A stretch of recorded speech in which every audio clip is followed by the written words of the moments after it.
Ladies and gentlemen, you are not ready for the recap video that I have for you today. The last day of the St. Louis Rapid and Blitz.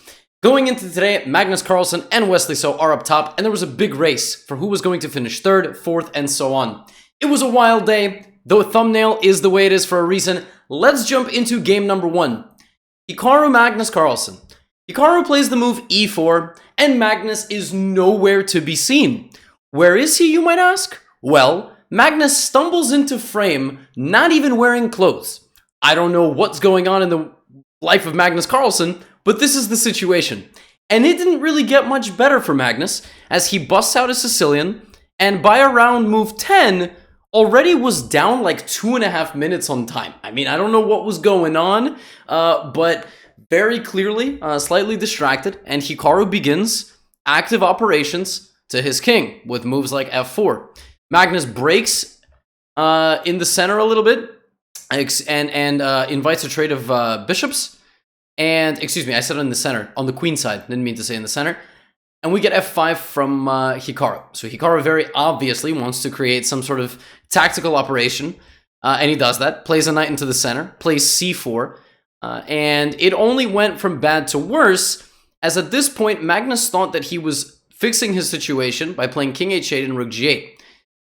Except for the fact that Hikaru plays king h1 to get out of the way of queen b6, and Magnus sacrifices a piece to fork, but after queen h4, there was just an unstoppable checkmating attack, and at this point, he just resigns the game, because Hikaru is going to play queen g4 and queen g7. Hikaru apparently also could have played rook h3, which is in the thumbnail, and it's a slightly faster checkmate, but all the same. Rook to g3, and the game is over, and Hikaru wins. Now, I don't know what's going on, but you better not click anywhere else, because this day got even crazier. There was more excitement, there was more memes. The other game that I will show you from the first round is the game between Grishuk and Nepo. This one was nuts. This game was just actually insane. It started out already very strange. Knight d2, that's not a normal move. And then b4 from Grishuk to try to prevent, some sort of expansion on the queen side. The opening phase of the game involved many pawn pushes and almost no pawn captures. So the pawn structure was really weird, doubled e-pawns for Nepo and a big cascading wall of pawns. Then e5 and c5, so tension in the center but a discovered check, and then d5. Have you ever seen something like this? Knight d7, bishop b4, knight f6, bishop c4. Now the bishops are behind the pawns. It's like the two of them just took a hallucinogen and decided to lay like in a field and look at the clouds and just create something beautiful. I mean, these two combined to create absolute pandemonium with the pawn structure. Nepo sacrifices a rook. Grishuk doesn't even take it. Instead, he goes back and takes this pawn and Nepo is very dedicated to losing a rook for the bishop, so he does it that way. Knight back to e8. And now Nepo begins to come forward and try to create some sort of attack. Rook g1, because you can't castle. I mean, if you put your king there, you're going to get steamrolled. Knight f6, d6. Still, if we're looking at this position, barely any pawn trades. cd6, he doesn't even take back. He plays g4, d5. This is potentially the craziest game of chess I've ever seen. It's not the best game of chess. And you know what else? We get long castles. Grishuk castles queenside on move 25. Bishop e6, king b1, and pushes the pawn and infiltrates with the queen. Now the queen's going to start beating everybody up, but reroutes his rook this way and the bishop out this way to pressure from that side of the board, trades the bishop, takes with the pawn, sacrifices his remaining pawn on that side of the board, and begins to play knight c4, looking to take everything. Rook h1, and all of a sudden has an attack on Nepo's king, which is the whole reason he let him take that pawn. Pieces come off. Nepo is now one square away from promoting his pawn. We get knight f7, king g8. The rook is down there, and that's it. I mean, from this point forward, it was Grishuk hunting Nepo, and here Nepo resigns because rook h5 is coming, and you've cleared the promotion square, but by then you are going to deliver a mate to Nepo's position. So we're off to a good start. Don't go anywhere.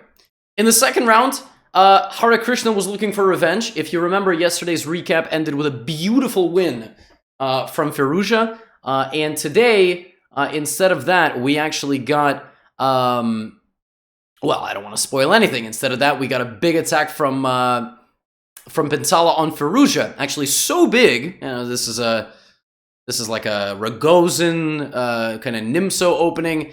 It was such a big attack that as early as move 15, it already looks super dangerous. I mean, if you're just looking at this position, the knights are staring at the king, the rook is about to come out.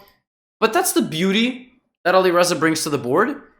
He's able to fight even in positions that are uncomfortable. I mean, it also helps when your opponent sacrifices a knight. And that's exactly what Pentala did. He said, you beat me like this yesterday, I'm going to sacrifice, I'm going to get to you. Unfortunately, a piece is enough. And watch as Alireza brings the pieces so elegantly to defend his king, putting them in front of the king as they are supposed to do. And here, Pentala just simply runs out of attacking pieces. His position sort of starts to dissolve, and these pawns upholding the knight from all of White's infiltrators are enough.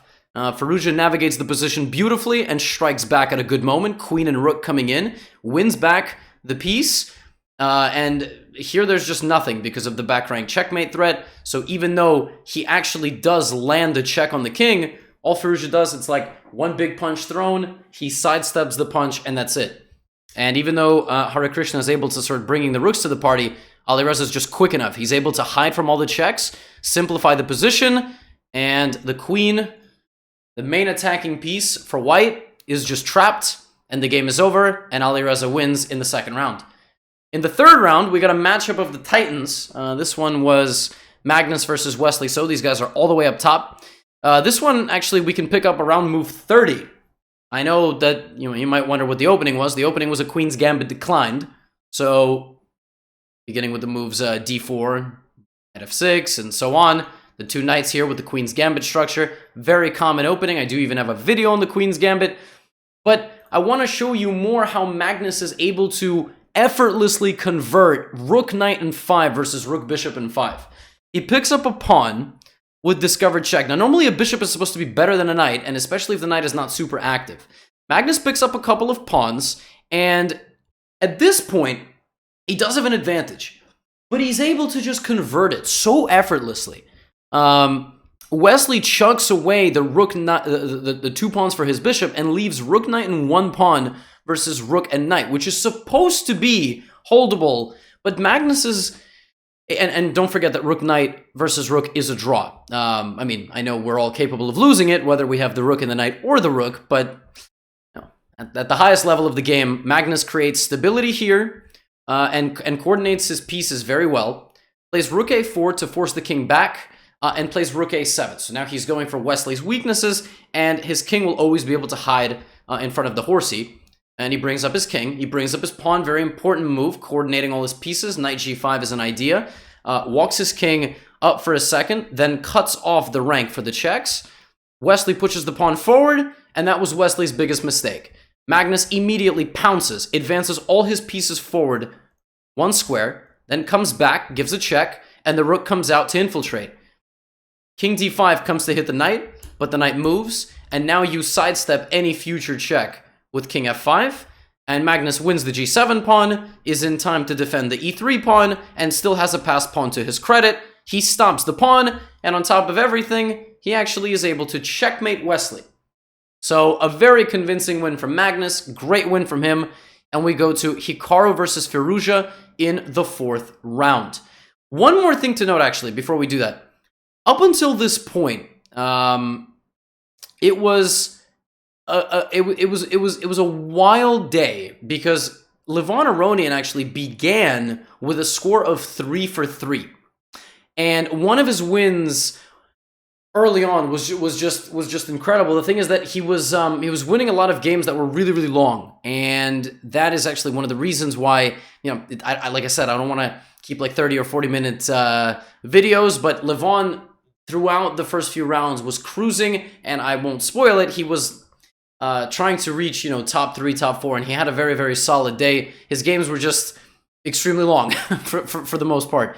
But big time respect to Nepo, not to Nepo, to Aronian, I should say. The 4th round matchup between Alireza and Hikaru was a wild one. It really was. And this one, again, we can jump ahead all the way to the endgame, where Hikaru had 2 rooks and an army of pawns versus 2 rooks, a knight, and 5 pawns.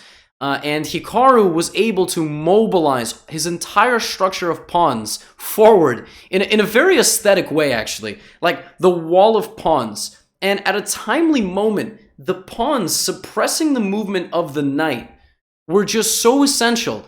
Here, he could have repeated moves, but notice that Alireza had about 10-15 seconds on the clock and started to create counterplay, getting after Alireza's one main weakness, because after this pawn falls, the floodgates just open, the pawns roll into the position, and that's exactly what happens. He gives away a few of the pawns, but he invests fully into the ones that are going to be decisive in the game. The pawns come forward, and there is no stopping them. Alireza has to resign, because the one pawn that remains is going to be the deciding factor. Very common pattern here. If a rook blocks the check in the final rank, the pawn comes forward, hitting the rook and defending the rook for the good team. Take, and the game would simply be lost. Huge win for Hikaru, who also started very hot. 3.5 out of his first 4. In the 5th round, remember a couple days ago, Nepo and Zhang had a game, and it was not very close? Yeah, well, this one was also not very close. I'm not going to spoil it, but it was Nepo starting out with a bishop's opening, Jeffrey playing very solidly, and now Nepo going for f4. Now, I should say that this is actually what I recommend in my openings course in 1e4. This is chapter 2, but Nepo probably didn't look at it. He has his own inspiration. This is actually what White is supposed to play, but I don't know about a3.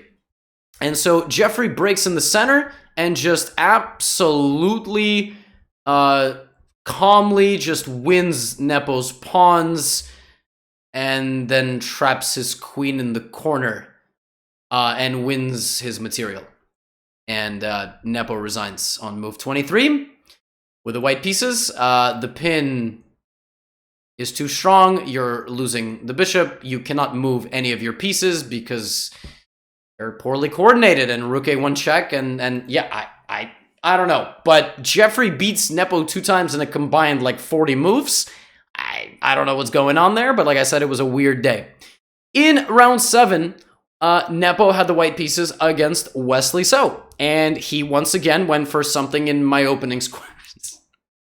Except I don't recommend this.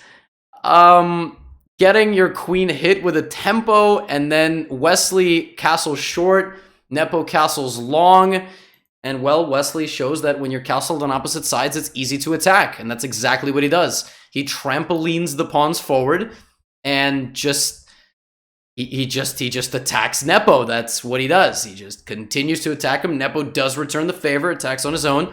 Wesley creates a nice little barrier here, so the king is not able to escape. And all of a sudden, kaboom, sacrifices a bishop for activity.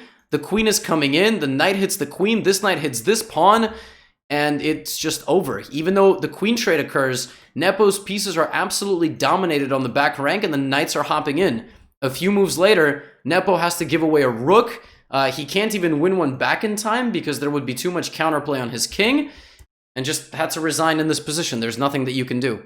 If you take the rook, I'm just taking back. Not here. I'm just taking back, and your king cannot escape off the back rank. You're just busted up here. If this, I don't even take the knight. I go check, and it's over.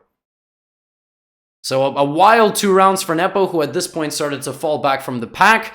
In the 8th round, I want to show Alireza again versus Grishuk. This one I'm going to fast forward all the way to this point because we study endgames, we study openings, we study middle games, but for the most part, we have rarely seen king and king with a bunch of pawns. Here, Alireza has an extra pawn, but it's pretty difficult to convert this. And here, an instructive moment, I believe here the engine was saying something really interesting for black. f5. A fascinating move. Now, in a high depth, I only analyzed this about depth 30. Maybe beyond that, an engine will prove that this is a win for white. But my engine was saying that you cannot take this because you're tripling your pawns and isolating them. And if you push, black plays c5. And this instructive blockade prevents the white king from ever getting in through the middle because the pawn covers. And if you try to get in this way, then I just create this barrier. and there's just no way for the king to come forward. If at some point I try to go h4, h5, you just play h5, and now we create a fortress. So in king and pawn endgames, you can actually look for these breakthroughs, sometimes a sacrifice of a pawn to create a barrier.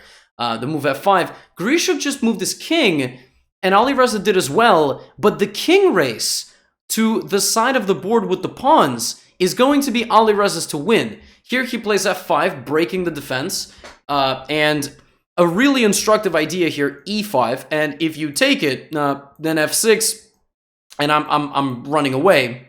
So we get king d5. Now the difference with this is that there's no barrier. The white king can just continue to walk forward, right? Before this existed, but black had created a blockade, but that blockade no longer exists. And so Alireza stops this pawn from coming and uses his king here to trade on this side of the board, trade down, and this is just a win. This is just a win because it's black who is going to run out of moves. And Alireza does very well to use his pawn as a decoy, infiltrate with the king, and this is just lost because black will be shouldered to this side of the board, and I will win all of your pawns. I wanted to show this game because, first of all, I'm a fan of Firouzja. I like to see him succeed, but at the same time, it's a very instructive pawn endgame where black had drawing chances despite being a pawn down. Hopefully, you guys can get something from that. Which brings me to the 9th round, ladies and gentlemen. Which brings me to the 9th round. In the 9th round, Magnus Carlsen had a half-point lead against Wesley So. So a draw would get Magnus a shared first. At least the win got him clear first. He drew in the last round in about 10 moves against Grishuk, which leaves the game with Wesley So. But first, we need to show Hikaru. Going into the final round, Hikaru was comfortably in 3rd place. Nobody could catch him, and a win would not get him into 2nd place. And so, what did Hikaru do? Hikaru played e4, e5, and king e2. This, for those of you that don't know, is called the BONGCLOUD opening. Hikaru has done a speed run on chess.com with the BONGCLOUD where he beat a bunch of really strong players all the way up to 3,000 Blitz. But to see this in the final round of such a big tournament with so many eyes, it's a fan favorite. I'm not gonna lie. You guys obviously know I've done commentary for Hikaru. I have obviously done a lot of collabs with him. I don't care if it's Hikaru. I don't care if it's another player. If you have a free game in the final round of one of these big events to do this, I'm not in the camp that finds it disrespectful. Twitter, I mean, I saw people in the YouTube live stream saying that Hikaru should never be invited back to one of these tournaments for playing this. That's craziness. That is craziness. Chess is changing. I think we all have to adapt. You know, meme culture infiltrating chess is not the worst thing in the world. Yes, you can make the argument that is a little bit rude to Jeffrey, but Jeffrey also doesn't have too much to play for, and it's actually an opportunity for him to get an easy win. Let's see if he did that. Jeffrey developed, and so now we are seeing some meta here from Hikaru to stabilize his position and slide the queen out. He needs to do this to prevent the crashing of the position. I can't believe I'm going to give serious analysis of a BONGCLOUD game. Jeffrey castles long and tucks away his king, activates his pieces, and the position is basically completely perfect for black. So now what? Knight h5. Good idea to try to come in here. Knight is hit, knight a5, and c4. Hikaru wants a closed structure because the more closed the position gets, the better it's going to be for him, less of a chance that he gets blown off the board. But Jeffrey is not interested in such a thing and continues to shatter the white position. Hikaru looking for some sort of counterplay, and Jeffrey sacrifices a piece. Now that's a big deal, but it doesn't really matter when a guy has his king stuck in the center and some pieces not moving. Now we get knight to d3 check, which is a nice tactic. Bishop d3 takes, and you cannot take the queen. First of all, because you were in check, and now because that would be the blunder of a king. Queen c4, bishop g2, rook g1, and at this point, Hikaru created a threat here against the bishop. This position is completely lost. Jeffrey has to play queen b5, which simultaneously hits the bishop and the rook, and the knight, and this is just over. This is over because, for example, if you move this out of the way, I play rook e5. If you take, I take, and I come down here, and if you play king f1, I think you just move the rook. I mean, you can just like move it back, and you've won a piece, and the position is lost. But Jeffrey plays queen f5. Miscalculating that after queen takes h6, Hikaru can come back, he can come back and protect his king. And all of a sudden, Jeffrey's down a rook. He does have a lot of pawns, but Jeffrey's down a rook. He's also down about 2.5 minutes to 30 seconds.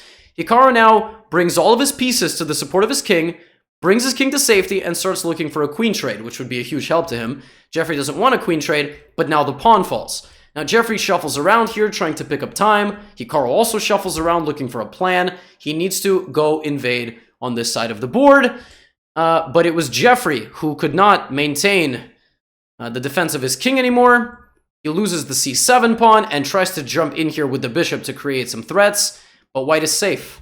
White is safe to the point that this bishop gets lost, and in very iconic fashion, actually, Hikaru wins the game on the exact same square that the king originally spawned the BONGCLOUD opening. So, yeah, not much more to say about this one. Let's see who gets the clear winner in the event. Wesley So with the black pieces against Pintala Harikrishna. When you need to play for a win, you play the Sicilian defense.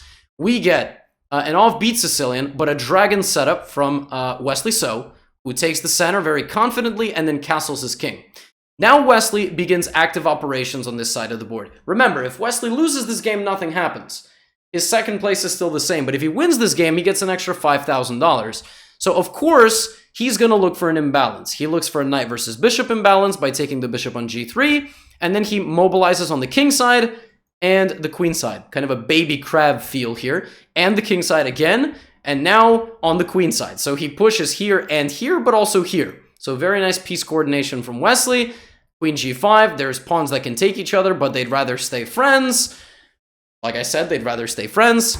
Queen takes e5, the first pawn falls, bishop b1, and he's looking for this. But Wesley picks up a second pawn and mobilizes on the queen side. Great play by Wesley. I mean, just top class. 27 games in, but simplifies the position down, plays bishop b2. This move actually, in a very nice fashion, sort of trapping Pintala's pieces, because if rook d1, your knight is just stuck. It's got nothing that it can do. So he has to sacrifice, and the rest of it is about technique, converting the position, trading the rooks.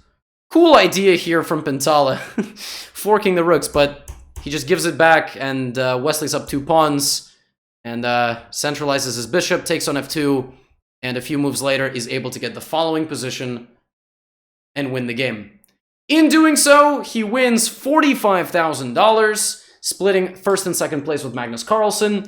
Even the final spot of the event was paid $10,000, which is very nice. The whole point of the St. Louis Rapid and Blitz was not to be top heavy.